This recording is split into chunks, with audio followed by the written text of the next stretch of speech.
sur le flanc droit. Moi, j'ai l'habitude de demander à l'instance fêtière. Pour le retour de Sabaly en équipe nationale. Mais c'est sûr et certain. Moi, j'en parle à chaque fois. C'est-à-dire, tu ne peux pas résister à ton état.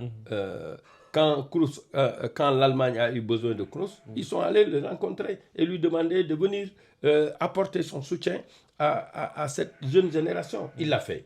Je crois qu'avec la prestation de Sabaly, ce que nous voyons tous les dimanches, ce qu'il fait à Séville, devrait, à mon avis, pousser un peu nos amis les fédéraux d'aller le rencontrer. Je le dis à Pape Thiaw, je le dis au président Augustin Senghor, à Chersek qui est chargé des compétitions. Est-ce que nous avons une demande nationale, le retour de Sabaly en équipe nationale? Oui, je crois que bon, à chaque bille, le retour de Sabaly en équipe nationale. Il est toujours bon. Trop de bien n'a jamais nuit. Nous nous préparons pour plusieurs compétitions. Et compétition yu bëri yooyu ñuy préparé wu li mu war a def mooy képp koo xam ni yaakaar nañu ni mën nga cee indi sa xorom. ñu dem seeti wax ak yow ba indi la. Je plaide depuis 3 mois 4 mois que l'on accepte d'aller demander à Sabaly de revenir en équipe nationale. Je ne dis pas que ce que Crépin fait c'est très bien, parce que dans le jeu, il est presque irréprochable au plan défensif et au plan offensif, à chaque fois qu'il sort. C'est très bien d'avoir de bons pieds, surtout sur les flancs, parce que c'est sur les flancs qu'il y a un peu d'espace. C'est un peu plus libre que l'axe central.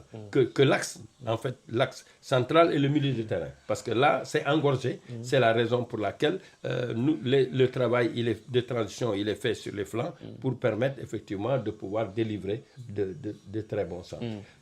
Si nous sortons de là, j'ai plaisir à voir ce que Diouf est en train de faire. On a eu un milieu de terrain très équilibré. Parce que le milieu de terrain équilibré permet effectivement non seulement de se projeter, d'aller chercher le but, mais aussi de protéger notre axe central. C'est-à-dire, ces deux éléments qui sont au milieu de terrain, qui sont les essuie-glaces, quand tu sors de la première ligne offensive, c'est ce qu'on appelle les attaquants, les 3 attaquants, parce que les premiers défenseurs, c'est les attaquants. Dès que nous perdons le ballon, il faut impérativement qu'ils se mettent à disposition et qu'ils apportent le pressing. C'est ce qui fait que, par moment, l'équipe adverse ne peut pas sortir proprement le ballon, est obligée en général de dégager. Et comme on a une trop bonne défense centrale, ça leur permet effectivement de renvoyer le ballon. Et sur plusieurs deuxièmes ballons, nos milieux de terrain ont récupéré face à l'Angleterre. Et a empêché l'Angleterre, effectivement, de développer sa force qui est la transition rapide. C'est dans leur ADN et c'est ce qui fait un peu leur force. Il y a aussi que j'ai vu que Pape a beaucoup corrigé parce que la faiblesse, quand on est en situation de ligne, c'est s'empêcher de rompre. La rupture, c'est quand le porteur du ballon est libre de tout mouvement et qu'il peut à tout moment délivrer une belle balle, une bonne balle facilement parce qu'il est en zone de confort. Entre la dernière ligne défensive et le gardien de but, il faut réduire l'espace. La réduction de l'espace apporte beaucoup plus de difficultés au porteur du ballon et à celui qui demande la balle. Parce que si tu introduis la balle alors que la rupture est déjà consommée, la diminution de l'espace entre la dernière ligne défensive et le gardien de but apporte une autre difficulté. Parce que si tu joues haut pour éviter que la défense puisse jouer de la tête, le gardien va sortir et prendre le ballon. C'est des aspects sur lesquels nous devons insister parce que nous avons les hommes pour pouvoir le faire. Ce qu'on reprochait à Nicolas Jackson, qui ne marque pas beaucoup de buts, Nicolas Jackson, il est d'une utilité extraordinaire. C'est un garçon qui est capable de revenir, de jouer en raquette, de se repositionner. Il va vite, il dribble bien, il a une bonne vision, une bonne visibilité et il est généreux surtout. Parce que la générosité consiste plutôt à chercher le meilleur choix, le meilleur élément pour marquer le but. Si ce n'est pas toi, c'est ton partenaire. Mais nous avons vu la réaction de l'équipe après avoir encaissé le but avec le coaching gagnant de Pape Thiaw. Ouais, mais je suis en train de disséquer un peu tout ça. C'est-à-dire, quand tu as cette sérénité-là, même quand tu prends un but, tu restes zen parce que tu sais que tu vas devoir revenir. Il faut effectivement honorer le comportement de Pape Thiaw. C'est-à-dire les réponses apportées sur les questions posées par l'entraîneur.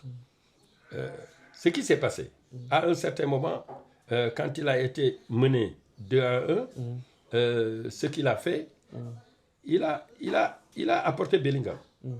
La réponse de Pape Thiaw a été effectivement d'amener Pape Gueye.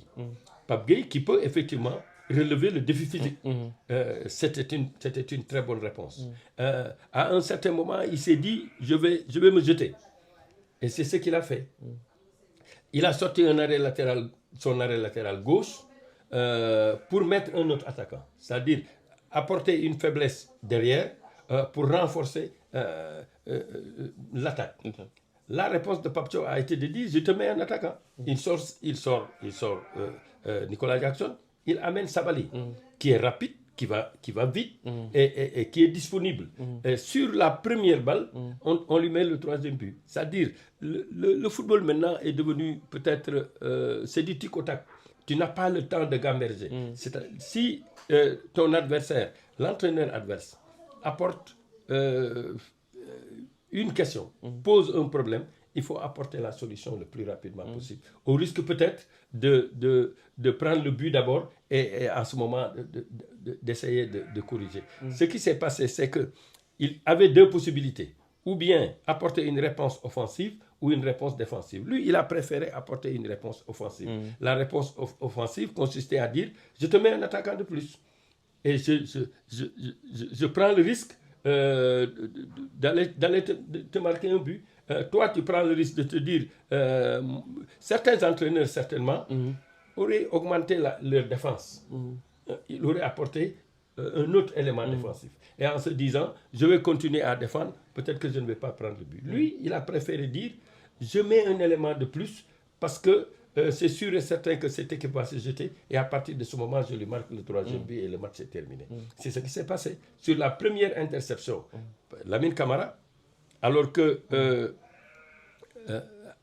Kyle Walker venait de sauver la même balle, Lamine a continué à progresser jusqu'au moment où il savait qu'il pouvait effectivement effectuer un centre, donner une balle facile à Sabali, qui a eu la présence d'esprit sur le contrôle. Pied gauche, il marque le but et on marque le troisième but. Alors nous, il faut qu'on évite maintenant, nous on est au ciel ou sous terre, quand on est en difficulté, on essaie de jeter le bébé avec l'eau du bain.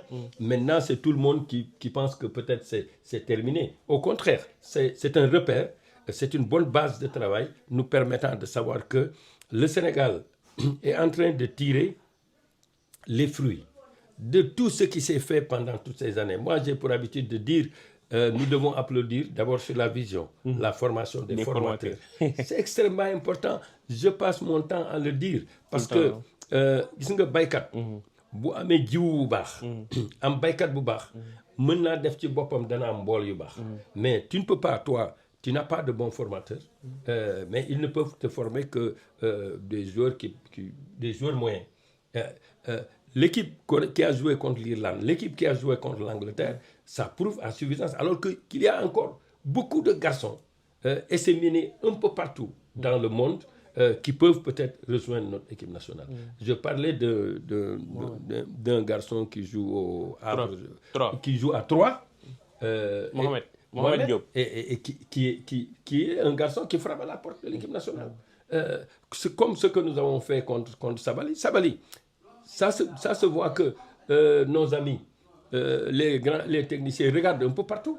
Et c'est ce qui fait qu'effectivement, certains garçons qui sont en L2 un peu partout dans le monde, nous parvenons à les rapprocher. Là, il est là 4 buts et 3 voix en tant que... Mais c'est te dire simplement que c'est tous ces garçons qui sont suivis, et non seulement les garçons qui sont à l'extérieur qui sont suivis, et Pape Thiaw a l'habitude de faire un clé d'œil un peu au football local. Il a eu à sélectionner d'abord Richard Sagna de la Douane, ensuite le garçon de la Linguère, ça prouve que, bon, ils regardent un peu partout. Restons zen, préparons-nous. Moi, je n'ai peur que du Sénégal, parce que nous allons jouer le CHAN, le 2.